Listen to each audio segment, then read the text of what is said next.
Video के नीचे दिए हुए इस लाल रंग के सब्सक्राइब बटन को दबाइए और जुड़ जाइए पवन सिंह न्यूज चैनल से, ताकि आपको पवन सिंह से जुड़ी हर खबर मिलती रहे बिल्कुल फ्री।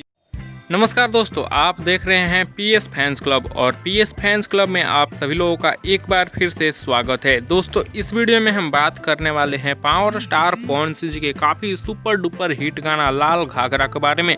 दोस्तों, जैसा कि आप लोगों को पता ही होगा कि लाल घाघरा यूट्यूब पे रिलीज होते ही तहलका मचा के रख दिया है और इस गाने पे कुछ लोग जो ऐड का बहाना लगा रहे थे, ऐड का व्यूज बता रहे थे, उन लोगों को कुछ रास्ता दिखाने वाले हैं। तो वीडियो में लास्ट तक बने रहिएगा। उस चैनल पे नए हैं तो सब्सक्राइब करके बेल वाले आइकन कॉल पे सिलेक्ट कर लीजिए, ताकि ऐसी और पावर स्टार पवन सिंह से जुड़ी हर एक वीडियो देखने के लिए मिलते रहे। और वीडियो को आगे देखने से पहले लाइक कीजिएगा, वीडियो को ज़्यादा से ज़्यादा शेयर करिएगा। दोस्तों, आप लोगों को बता दें कि लाल घाघरा पे बताया गया था कि 2 दिन में 20 मिलियन का ऐड लगाया गया है, बहुत ही बड़ा वाला ऐड। लेकिन दोस्तों, आप लोगों को बता दें कि ये गाना यूट्यूब पे 25 मिलियन व्यूज क्रॉस कर चुका है 7 दिन के अंदर में ही, और ये गाना यूट्यूब पे बहुत ही जल्द 50 मिलियन और 100 मिलियन व्यूज क्रॉस करने वाला है।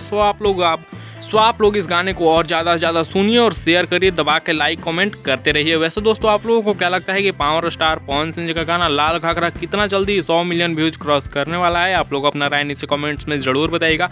और आप लोग ऐसी और पावर स्टार पवन सिंह से जुड़ी लेटेस्ट वीडियो देखने के लिए हमारे चैनल पीएस फैंस क्लब को सब्सक्राइब कर लीजिएगा।